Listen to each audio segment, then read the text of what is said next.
Hi అండి, welcome to Vizag వాళ్ళ vlogs. ఈరోజైతే క్రిస్మస్ కేక్తో మీ ముందుకు వచ్చేసామండి. క్రిస్మస్ కేక్ కోసం గ్రేప్ జ్యూస్ తీసుకుంటున్నాను. ఒక కప్పు గ్రేప్ జ్యూస్ ప్లేస్లో ఆరెంజ్ జ్యూస్ అయినా వేసుకోవచ్చు. ఫ్రెష్ జ్యూస్ లేకపోతే రెడీమేడ్గా దొరికిన జ్యూస్లు అయినా వేసుకోవచ్చు. ఒక కప్పు గ్రేప్ జ్యూస్ వేసాను. అలానే ఒక కప్పు ఖర్జూరం వేస్తున్నాను. ఒక కప్పు చెర్రీ, ఒక కప్పు బాదం, బ్లాక్ కిస్మిస్, అలానే కాజు, కిస్మిస్, ఒక కప్పు టూటీ ఫ్రూటీ. ఇవన్నీ బాగా మిక్స్ చేసుకోవాలి. డ్రై ఫ్రూట్స్ ఏ ఉంటే అవి వేసుకోవచ్చండి. అన్నీ ఇవే వేసుకోవాలని ఏమీ లేదు. మనకు అందుబాటులో ఉన్న డ్రై ఫ్రూట్స్ అన్నీ వేసుకోవచ్చు. ఇది ఓవర్ నైట్ సోక్ చేసుకోవాలి. ఓవర్ నైట్ కాకపోయినా మనం రెడీ చేసుకునే ముందు 3-4 అవర్స్ ముందుగా ఇవి కలిపేసుకొని ఉంచుకోవాలి. నేనైతే 4 అవర్స్ మ్యారినేట్ చేద్దాం అనుకుంటున్నాను. క్యారమిల్ సిరప్ కోసం ఒక కప్పు షుగర్ తీసుకుంటున్నానండి. స్టవ్ వెలిగించాను. వాటర్ పోయకూడదు. ఒక కప్పు షుగర్ వేసాను.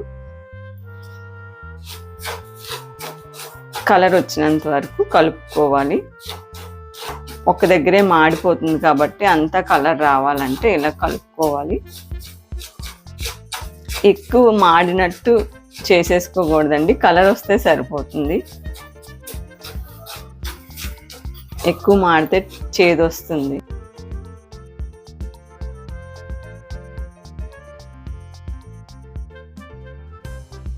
కరిగినంత వరకు కలుపుకోవాలి. అలాగే కలర్ కూడా వస్తుంది.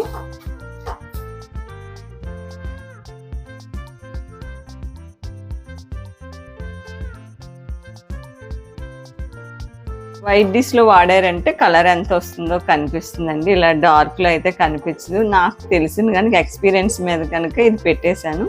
ఎవరైనా కొత్తగా ట్రై చేసినట్లయితే లైట్ కలర్ అల్యూమినియం కానీ స్టీల్ కానీ వాడండి. కలర్ ఎంత వచ్చిందో తెలుస్తుంది.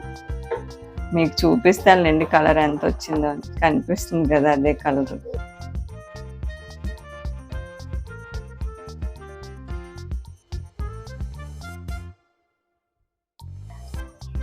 కొద్దిగా వస్తే సరిపోతుంది కలరు.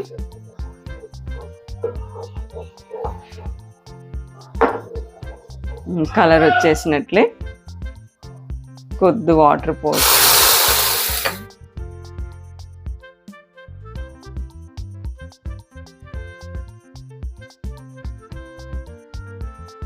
ఇలా సిరప్ లాగా వచ్చేసినాక స్టవ్ ఆఫ్ చేసేసుకోవాలి. క్యారమెల్ కొద్ది చిక్కగా వచ్చేటట్టు చూసుకోవాలండి. స్టవ్ ఆఫ్ చేసేసాను. క్యారమెల్ సిరప్ రెడీ అయిపోయిందండి. ఈ రకంగా సిరప్ రెడీ చేసుకొని పక్కన పెట్టుకోవాలి. మిక్సీ వేయటానికి ఒక కప్పు షుగర్ తీసుకున్నాను. కంపల్సరీ క్రిస్మస్ కేక్లో మసాలా ఉండాలండి. బేకరీ స్టైల్లో చేసుకుంటున్నాం కదా. లవంగా, దాల్చిన చెక్క, ఇలాచి ఇవి మిక్సీ వేసుకుందాం.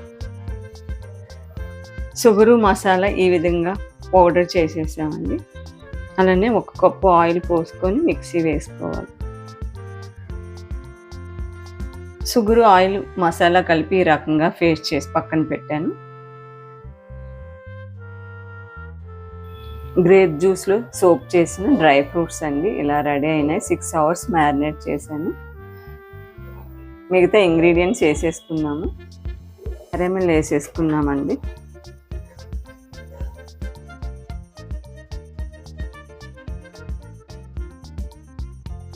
మిక్స్ చేసుకున్న షుగర్ క్రీమ్ కూడా వేసేసుకున్నాం.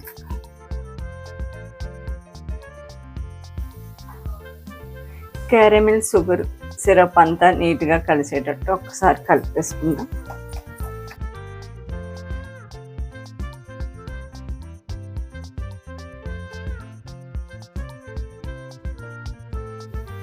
నీట్గా మిక్స్ అయిపోయింది. రెడీ చేసుకుని కేక్ మౌల్డ్కి బటర్ అయినా సరిపోతుంది.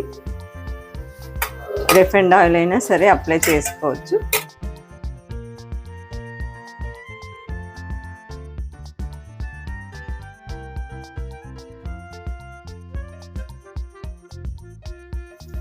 కొద్ది మైదా వేసుకోవాలి.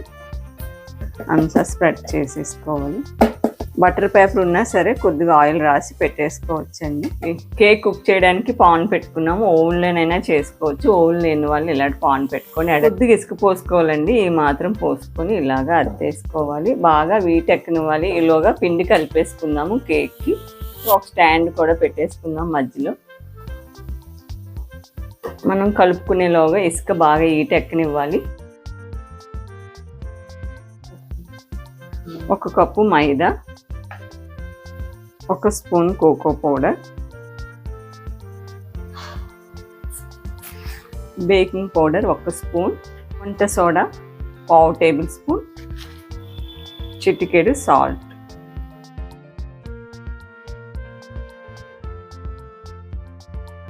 కట్ మెథడ్లో కలుపుకోవాలి.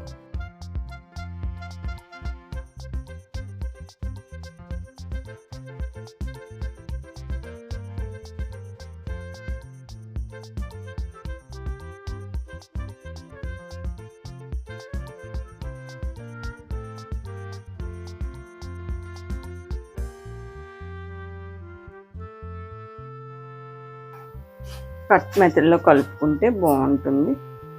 రాకపోయినా సరే స్లోగా కలుపుకోవాలి, ఫాస్ట్గా కలిపేయకూడదు.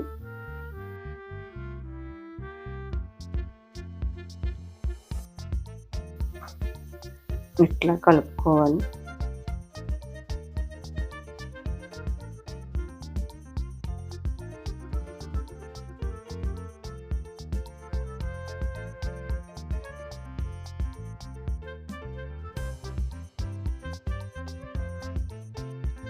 కేక్ మౌల్డ్లో వేసేద్దాం.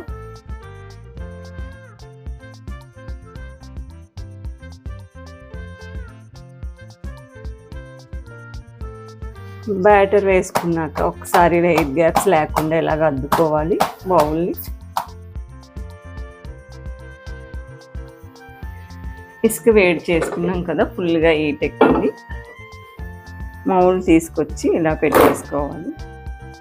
ఇలా సెట్ అయిందండి. ఇప్పుడు మూత పెట్టేసుకుందాము. స్టవ్ మీడియంలో పెట్టాను. ఒక 5 మినిట్స్ మీడియంలో ఉంచి నెక్స్ట్ సిమ్లో పెట్టేసుకోవాలి. గ్యాస్ కట్టర్ అది ఏమీ పెట్టలేదు, క్యాప్ మాత్రమే పెట్టాను. 25 నుంచి 35 నిమిషాల్లో కేక్ ఉడికిపోతుందండి. కేక్ కుక్ అయ్యేటప్పుడు డ్రై ఫ్రూట్స్ వేసుకోవాలండి. పైన అందంగా ఉంటుంది, తినటానికి బాగుంటుంది. కొద్ది మైదా కలుపుతున్నాను, 1 స్పూను.